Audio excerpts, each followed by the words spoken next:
आप सभी का स्वागत है आपके अपने चैनल चौक इंडस्ट्रियल एकेडमी पे। उम्मीद करते हैं आप अपने घरों में सुरक्षित होंगे, सेफ होंगे। और आज का वीडियो बहुत खास है उन तमाम एस्पिरेंट्स के लिए जो बच्चे 2022 और 23 सेशन के लिए प्रिपरेशन कर रहे हैं एज एम ए उर्दू। चाहे आप लोग बात करें जामिया मिल्लिया इस्लामिया की, अलीगढ़ मुस्लिम यूनिवर्सिटी, JNU या DU के, तो अभी जो रिजल्ट आया वो सिर्फ JMI का ही आया, बाकी का रिजल्ट आएगा तो उसकी आपको इन्फॉर्मेशन दे दी जाए। तो आज हम लोग आपके सामने एक ऐसे तालिबे इल्म से रूबरू कराएंगे जो 21 और 22 सेशन में सिलेक्शन हुआ है, जिसका जामिया मिल्लिया इस्लामी में एज एम ए उर्दू, और उसकी स्ट्रेटजी आपको बताएंगे कि उसने कहाँ से तालीम हासिल की, उसका क्या बैकग्राउंड रहा, उसने किन किन बुक का सहारा लिया, और उसने जो सबसे अहम पार्ट होता है सब्जेक्टिव कैसे लगे उसको उसने वहां पे कैसे कंसिडर किया जब वो जामिया मिल्लिया इस्लामी में एज एम ए उर्दू का एंट्रेंस एग्जाम देने गए थे, और उसने किन किन की तरह के अपनी जो स्ट्रेटजी थी उनको अपनाया ताकि उनके जो एग्जाम है वो क्रैक हो सके। तो चलिए इन बच्चे से, इस तालिबे इल्म से हम सारी मालूमात करेंगे ताकि जो बच्चे 22 और 23 सेशन के लिए प्रिपरेशन कर रहे हैं उनके लिए इस वीडियो से काफी मदद मिल सके। तो चलिए फिर बिना किसी देरी के उनका जो एक्सपीरियंस है वो हम लोग आपके साथ शेयर करते हैं। मोहम्मद कमर, सबसे पहले आप अपना तारुफ बताइए कि आप कहाँ से बिलोंग करते हैं, आपकी ग्रेजुएशन कहाँ से कंप्लीट हुई है। जी सर, मेरा नाम मोहम्मद कमर रज़ा है सर। और मैं झारखंड से बिलोंग करता हूँ। झारखंड में एक ज़िला है गढ़वा, वहीं से सर मैं बिलोंग करता हूँ। मैंने अपनी ग्रेजुएशन की पढ़ाई शिवली नेशनल कॉलेज से की है सर। क्योंकि हम पहले मदरसे से थे सर। मदरसा मुबारकपुर है, आजमगढ़ में अलजामियतुल अशरफिया मुबारकपुर। वहीं से मैंने आलमियत और फजीलत की सर। फिर वहीं बस साइड से कह लीजिए कि मैंने ग्रेजुएशन किया, और ग्रेजुएशन करने के बाद मैंने MA की तैयारी की। और अल्हम्दुलिल्लाह आपकी मेहनत से, कह लीजिए आपका मेहनत का समरा है कि हम जामिया मिल्लिया इस्लामिया में सेलेक्ट हुए सर। अच्छा, तो आप जामिया मिल्लिया इस्लामिया में जो है किस सब्जेक्ट्स में या किस कोर्स में इनरोल हुए हैं। सर जामिया मिल्लिया इस्लामिया MA उर्दू के लिए मैं सेलेक्ट हुआ हूँ सर। ओके, किस कैटेगरी से बिलोंग करते हैं आप। मैं सर, मैं ऐसे तो खैर OBC हूँ, मगर जो सिलेक्शन हुआ है मेरा OBC की से नहीं हुआ है सर। मेरा सिलेक्शन मुस्लिम कैटेगरी से हुआ है सर। मतलब आपसे जामिया ऊपर, मिल्लिया मतलब आप ऊपर वाली कैटेगरी में सिलेक्शन पाए हैं। जी सर, अच्छा। मुस्लिम कैटेगरी से मैं सिलेक्शन पाया हूँ सर। अच्छा, ये बहुत अच्छी बात होती है कि आप जिस कैटेगरी में होते हैं उससे ऊपर वाली कैटेगरी में आपका सिलेक्शन हो जाए। ये एक पहचान होती है कि तालिबे इल्म ने अपने आने वाले एग्ज़ाम के लिए कितनी मेहनत की है। तो आपने जब इस जी सर। जामिया मिल्लिया इस्लामी की तैयारी करना शुरू किया था, कब से शुरू किया था अमूमन। सर मेरी तो मंशा पहले ही से ये थी कि मैं जामिया मिल्लिया इस्लामिया में जाऊं, मगर मैं पहले शायद ये समझ रहा था कि उर्दू MA उर्दू की तैयारी शायद कोई नहीं कराता है। क्योंकि हम लोग जिस बस पढ़ते थे उसके बाद ये समझते थे कौन कराएगा इसको। लेकिन मैं एक दिन अचानक यूट्यूब पर देख रहा था। यूट्यूब पर देखते देखते मैंने चौक इंडस्ट्रियल एकेडमिक देखा। वहाँ सर आप वहाँ पर बोले कि हम MA उर्दू की तैयारी कराते हैं, तो मैं MA उर्दू के तैयारी के लिए इन्वॉल्व हो गया, जो नहीं मैं इन्हीं से जामिया मिल्लिया की तैयारी करूंगा। फिर उसके बाद मैंने आपको फोन किया, आपने बोला कि हाँ कुछ तो लेट कर चुके हैं, मगर ठीक है आपको इन्वॉल्व इसमें शामिल कर लेते हैं। उसके बाद सर आपकी मेहनत से हम उस चौक इंडस्ट्री में ये तो कनेक्ट हुए, और उसमें चौक इंडस्ट्री एक्टिव में से हम प्रतिदिन, मैंने हर दिन पढ़ने लगे रोजाना। जो चौक इंडस्ट्री एकेडमी हमें नोट लिखवाते थे, और उसी नोट से हम हर दिन, कुछ किताबें थी, मगर जो असल पॉइंट था चौक इंडस्ट्री एकेडमी और खासकर हमारे फिरोज सर ने उसके लिए हर मवाद इकट्ठा किया, और ऐसे मवाद जो हमेशा कारगर हो, यानी वही मवाद इकट्ठा कर किए जो हमारे लिए सफिशियंट यानी हमारे कामयाबी का जरिया बने। ऐसा नहीं जहाँ तहाँ तहाँ से ला दिए और उसका कोई मतलब नहीं है, बल्कि हमें वो मवाद दिया जो जामिया मिल्लिया इस्लामिया में आता हो। सिर्फ जामिया मिल्लिया नहीं, बल्कि JNU कह लीजिए, DU कह लीजिए, BHU के लिए कह लीजिए, और JNU और MU के लिए, जामिया के लिए, ये सारे जो सेंट्रल यूनिवर्सिटीज हैं सारे में आपके नोट ही से सवाल आते हैं। ये कह लीजिए आप वही नोट लिखते हैं जो आने वाले होते हैं। अच्छा, जैसे आपने बताया कि आप चौक इंडस्ट्रियल एकेडमी हमारे बैच में इनरोल थे, मेरे ख्याल से आप सरफराज सर की क्लास में इनरोल थे।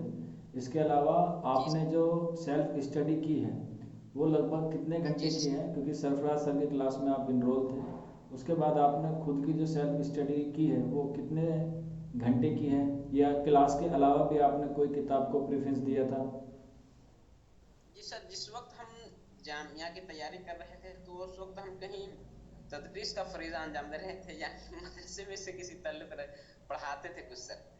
तो उस वक्त हम जब चौक इंडस्ट्री के में सेलेक्ट हुए तो उस वक्त सरफराज सर पढ़ा रहे थे, क्लास ले रहे थे। तो उनका टाइम बहुत सूटेबल था मेरे हिसाब से, क्योंकि मगरिब के बाद फौरन और ऐशा से पहले, यानी मैं मगरिब की नमाज भी जाकर पढ़ा करके आता था और ऐशा की नमाज पढ़ाने जाता था, तब मतलब ये होता था। लेकिन उसके अलावा जो सेल्फ स्टडीज की मैंने सर, मैं लगभग सर 3 से 4 घंटा पर डे करता था सर। अच्छा, तो आपने इसमें कोई, जैसे आपने बताया आपको नोट्स प्रोवाइड कराए गए थे, उसके अलावा भी आपने किसी जी किताब का सहारा लिया? जी सर, मैंने ये तारीख उर्दू अदब से नकवी साहब की जो किताब है जी। उसका सहारा लिया। इसके अलावा सुम्बुल निगार साहब की किताब है तो ओके। उससे मैंने कुछ पढ़ा, और आपका जो आप नोट प्रोवाइड करते थे उसी नोट से ज्यादा मैंने पढ़ा सर। आपका नोट ही सबसे ज्यादा मैं पढ़ता था। और उसके अलावा एक ऑब्जेक्टिव के लिए मनारे उर्दू है सर, उसको मैं उससे को मैं पढ़ता था, यानी सबसे ज्यादा आपके नोट पढ़ता था, उसके बाद मनारे उर्दू पढ़ता था। अच्छा। और तब मैं नकवी साहब की किताब का मुताला करता था सर, सुम्बुल निगार साहब की किताबों का मुताला करता था। ओके, तो आपको जो क्लास में पढ़ाया गया वो आपके जो एग्ज़ाम में आए क्वेश्चन उसी से रिलेटेड ज़्यादा आए, या जो आपने खुद से प्रिपेयर किए वो ज़्यादा आए थे आपके हिसाब से? सर अगर ये सवाल हो तो मैं कभी कभी शायद घबराने सा हो जाता हूँ यार। जो चौक एंड डस्टर की में नोट प्रोवाइड कराती है वो वही प्रोवाइड कराते हैं जो आने वाला होता है, या फिर वो प्रोवाइड कराते हैं जो, यानी जो सवाल आता है सर वही सवाल आता है चौक एंड डस्टर एकेडमी हमें ये प्रोवाइड कराता है सर नोट, यानी उसी से ज्यादा मैं कहता हूँ 70% उसी से सवाल आता है सर, 70 से 80 के दरमियान। ओके, तो आपने जो हमारे बैचेस थे ऑब्जेक्टिव वाले, जो आपको ऑनलाइन के माध्यम से आपको बताए गए थे, जो आपको ऐप पे हमारे चौक एंड डस्टर एकेडमी का जो ऐप है उसमें जो ऑब्जेक्टिव के क्वेश्चन आपको मॉक टेस्ट में प्रोवाइड कराए गए थे, वो आपके लिए एग्ज़ाम में बेनिफिशियल रहे या नहीं रहे? जी सर, जो नोट के थे मैं कह रहा हूँ सर 80-90% नहीं उसी से बेटा, फायदा हुआ था सर। नोट्स की नहीं पूछ रहा हूँ मैं, जो ऑब्जेक्टिव टेस्ट आपके होते थे हमारे ऐप पे उनके बारे में मैं पूछ रहा हूँ। ऑब्जेक्टिव टेस्ट सर फायदा हमारा पूरे दिन हो जाता था, हम जो पढ़ते थे हमारा रिहर्सल बहुत अच्छे से हो जाता। वो चीज जो ऑब्जेक्टिव क्वेश्चन होते थे हमारा उससे माइंड सेट एक होता था, और ओके, उसी के हिसाब से अगर हम खुद की स्टडी करते थे, खुद का मुताला करते थे तो उससे खुद। तो मैं ये पूछना चाह रहा था आपसे कि आपने जब जामिया मिल्लिया इस्लामिया में ऑब्जेक्टिव वाले पोर्शन किया तो उसमें आपका स्कोर कितना आ रहा है? जब मैं जामिया मिल्लिया इस्लामिया का ऑब्जेक्टिव किया था सर उसका स्कोर लगभग 31 आ रहे थे सर। अच्छा, यानी कि तीस आपने पॉइंट 40 क्वेश्चन में से आपके आ रहे थे, और आपने अटेम्प्ट कितने किए थे? मैंने अटेम्प्ट शायद 36 किया था सर। Okay, very 36। गुड। तो इस बार जो है वो जामिया मिल्लिया इस्लामिया का जो पैटर्न था वो चेंज हो गया था पिछले साल के अकॉर्डिंग। पिछले साल उसमें आपको जी क्वेश्चन दिए गए थे, उसमें से आपको 6 या 7 क्वेश्चन आपको करने थे, लेकिन इस बार जो है वो यूनिट वाइज दे दिया गया था, जिसमें से आपको एक जी सर। सवाल करना लाजमी था। वही वाला पैटर्न था? जी सर। अच्छा, तो आपने जो अपना सब्जेक्टिव है वो आपने किस अंदाज में लिखा? क्योंकि ज़्यादातर सब्जेक्टिव बच्चों सर को जो है सब्जेक्टिव में प्रॉब्लम हमारा, आती है। जी सर देखिए सब्जेक्टिव सर देखिए, ये चौक एंड डस्ट एकेडमिक से सबसे जबरदस्त फायदा ये भी हुआ था कि चूंकि वहां सिर्फ ऑब्जेक्टिव के लिए नहीं तैयारी कराया गया था बल्कि सब्जेक्टिव के लिए भी तैयारी कराया गया था। ओके। तो हम जो सब्जेक्ट में हमेशा हमसे ये कुछ सवाल दिए जाते थे और उसके जवाब मांगे जाते थे, उससे हमें फायदा ये हुआ जो हम प्रैक्टिस बहुत अच्छे से कर लिया, मश्क जो हमारा बहुत अच्छा हो गया। और जब मश्क हो गया तो हालांकि हर साल गुज़िश्ता साल के बनिस्बत उसका ऑपोजिट आया था, यानी हर यूनिट से एक एक करना था। लेकिन क्योंकि हमें चौक एंड डस्टर एकेडमिक ने इतना मशक करा दिया था, सब बहुत ज़्यादा परेशानी नहीं हुई। कुछ परेशानी हुई, ये बात सच है, लेकिन बहुत ज़्यादा परेशानी नहीं हुई, क्योंकि चौक एंड डस्टर एकेडमिक हमें सब्जेक्टिव के लिए भी हर दिन, और हर दिन नहीं तो एक दिन गैप करके हमें ये सवाल देते थे, ताकि उसका हमें जवाबात लिखने का तरीका मालूम हो, तरीका क्या है, मवाद क्या होना चाहिए। तो इससे हमें पूरे तरीके से फायदा हुआ सर। अच्छा, तो आपने जब जामिया मिल्लिया इस्लामिया का सब्जेक्टिव वाला पोर्शन लिखा था, तो उसमें आपने जो आंसर दिए थे वो कितने सफ़े में दिए थे? सर मैं तीनों क्वेश्चन का जवाब दो दो सफ़े में दिया था सर। अच्छा, यानी एक का कि 2 सफ़ा दोनों दो सफ़े से, सफ़ा में यानी दिया था। कि सिंगल साइड को मिला के आपने 4 सफ़े दिए। Sorry sir. यानी कि आपने दोनों तरफ को मिला के 2 सफ़े लिखे, यानी कि इस तरह से पेपर होता है ना, वन साइड एंड देन दूसरी साइड। तो आपने टोटल 4 सफ़े में उसका जवाब दिया, या सिर्फ 2 ही सफ़े पे सारा मुकम्मल जवाब दे दिया आपने? दो ही सफ़ा में जवाब दिया सर। यानी अच्छा। जो एक साइड होता है वो साइड लिखता था सर। अच्छा, यानी कि आपने टोटल जो 6 सवाल थे, वो 3 सवाल थे, वो 6 पेज में आपने जी। उनको मुकम्मल जवाब दे दिया। कुछ कुछ हुआ, 7 पेज हुआ था सर। अच्छा। एक का मैं सफ़े में दिया था, और अच्छा। दो का दो दो सफ़े में दिया सर। अच्छा, तो आपने हेडिंग वाइज लिखा था या पैराग्राफ बना के उनके जवाब दिए थे? नहीं, वे सबसे पहले मैं उसे हेडिंग लिखा था, अच्छा। फलाना का जवाब दे रहा हूँ। ओके। उसके बाद मैंने लाइन बाय लाइन 2 सफ़ा लिखा सर। ओके, तो आपने जो चीज़ हाईलाइट करने वाली थी वहाँ पे वो हाईलाइट की थी, जैसा आपको क्लास में बताया गया था? जी सर। अच्छा, तो उसका आपको बेनिफिट मिला है। तो आपने कितने तरह के पेन का इस्तेमाल किया था एग्ज़ाम में? Sorry sir. आपने कितने तरह का पेन का इस्तेमाल किया था? नहीं, बच्चे यूज़ कर लेते हैं ग्रीन, रेड, ब्लू। ओ सॉरी, ब्लू तो करते ही हैं। मैं 2 तरीके के पेन का यूज़ किया था। एक ये था जो नीला कलर का होता है, और एक ये का ब्लैक सर। दो ही मैंने यूज़ किया था। ब्लैक से हेडिंग डाला था, और ये जो नीले कलर था उससे मैंने पूरा लिखा था सर। ओके, तो आप झारखंड से इतने दूर पढ़ने आए हैं, क्या आपके आसपास कोई इस तरह की सेंट्रल यूनिवर्सिटीज़ अवेलेबल नहीं थी, या फिर आपका नहीं, ख्वाब मेरे था यहाँ कि जामिया मिल्लिया इस्लामिया से ही आपको पढ़ना है? नहीं सर, चूंकि झारखंड में एक सेंट्रल यूनिवर्सिटी है, ओके। लेकिन मुझे वहाँ का उर्दू डिपार्टमेंट अच्छा नहीं लगा। मैं वहाँ के बारे में पता किया तो मुझे समझ में बात नहीं आई। तो मैंने सोचा नहीं, बल्कि दिल्ली जाया जाए, जामिया मिल्लिया या जेएनयू जाया जाए, या अलीगढ़। तीनों में से कहीं एक जगह जाया जाए जहाँ का उर्दू डिपार्टमेंट बहुत अच्छा है। इसी वजह से मैंने उर्दू डिपार्टमेंट के लिए कहीं से तो पढ़ना था सर।